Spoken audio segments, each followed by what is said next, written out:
Ito naman yung question na sasagutin ko ngayon. Attorney, ilang buwan po ba ang procedure of probationary ng isang employee? Siguro yung probation.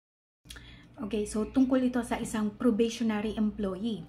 Ngayon, ang probationary period po ng isang newly hired employee ay 180 days. Okay? So, 180 days lamang ang pinapayagan ng batas na probationary period ng isang newly hired employee. Kung napapansin ninyo sa mga kontrata, no, bilangin nyo mabuti yung probationary period. Halimbawa, na-hire kayo ng July 1. Usually, ang nakalagay doon, ang probationary period mo ay from July 1 to January 1. Kapag ganun, sigurado ako na sobra pa sa 180 days yung period na yon. So, anong mangyayari kapag sobra sa 180 days? On the 181st day, you are a regular employee by operation of law. Anong ibig sabihin yan? Sa ika-181 days, kahit walang panibagong kontrata, pinapipirmahan sa iyo si employer, ikaw ay isa ng regular employee. Kahit walang notice of personal action na mula sa HR, isa ka ng regular employee by operation of law.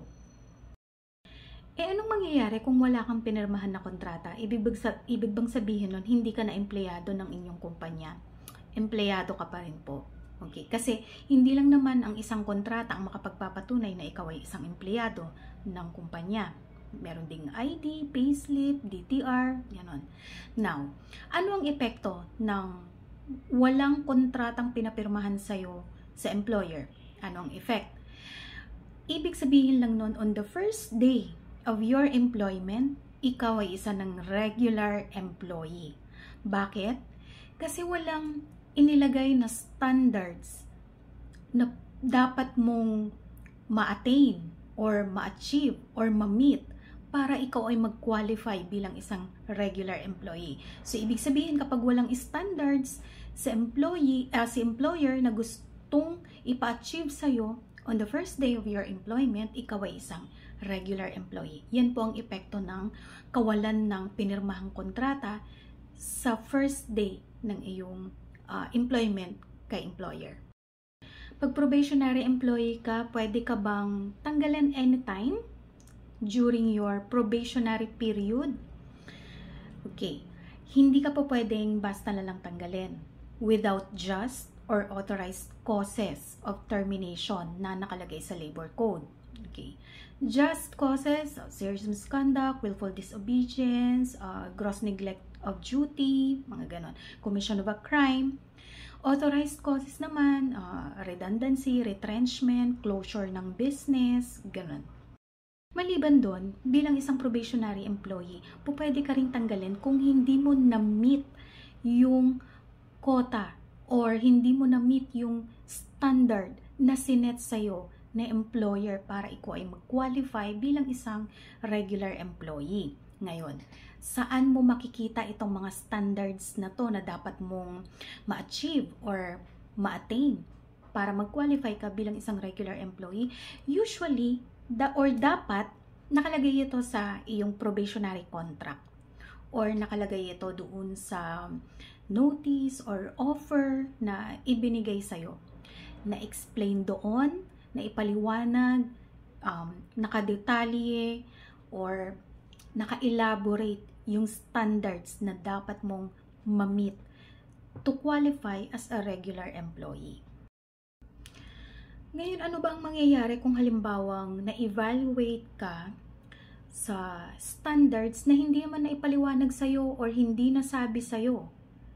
Ibig pong sabihin yan, walang basihan or walang legal basis yung iyong evaluation, and therefore, yung pag-terminate sa'yo on the basis of failure to qualify as a regular employee ay magiging illegal. So kung halimbawang may findings ng illegal dismissal kasi nga na-terminate ka base sa failure mo to qualify as a regular employee, pero yung standards na yun ay hindi nabanggit sa'yo o hindi na ipaliwanag sa'yo at the start of your employment. So, may illegal dismissal, di ba? Yung back wages na makukuha mo, kasi magkakaroon ngayon ng award na reinstatement, ibabalik ka sa dati mong posisyon, and full back wages.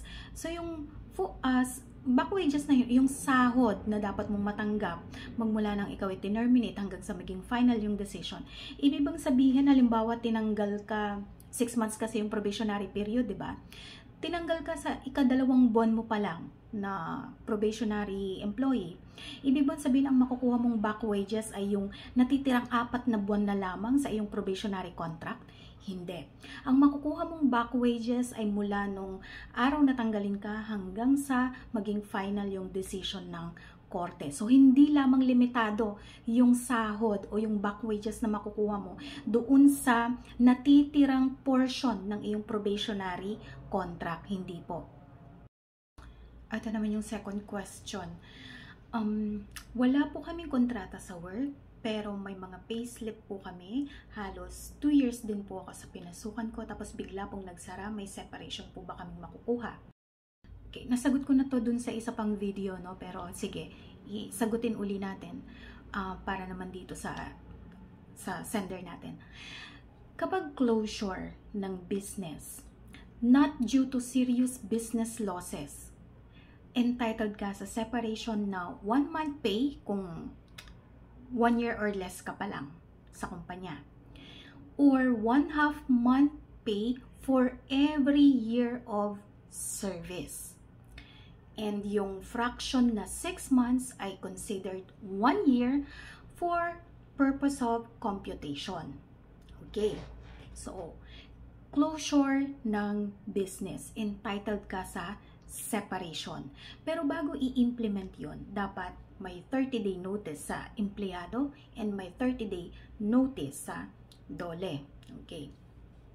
Now, paano naman kung ang closure ay due to serious business losses? Entitled ka pa rin ba sa separation pay? Hindi na. Nakalagay po yan sa batas. Ngayon, anong gagawin mo kung nagsara ang kumpanya na hindi ka naman binayaran, hindi kayo binayaran ng separation pay? Pwede ka na ngayong mag-file ng illegal dismissal sa DOLE. Okay? So, bakit illegal dismissal? Bakit hindi separation pay lang ang hihingin ko? Kasi nga nagkaroon ng termination na hindi naaayon sa batas. Kaya illegal dismissal. So, kung magpa-file ako ng illegal dismissal dahil nagsara ang kumpanya na pinapasukan ko, makakakuha na ba ako ng separation? Ibibigay po sa inyo or i-award sa inyo ng korte ay reinstatement and back wages. Since nagsara ang kumpanya, hindi na kayo posibleng i-reinstate dun sa position ninyo. Since wala na yung kumpanya, wala na yung position. Okay. Ang magiging kapalit ng reinstatement ay separation pay na 1 month pay for every year of service. Yun na po yung makukuha ninyo.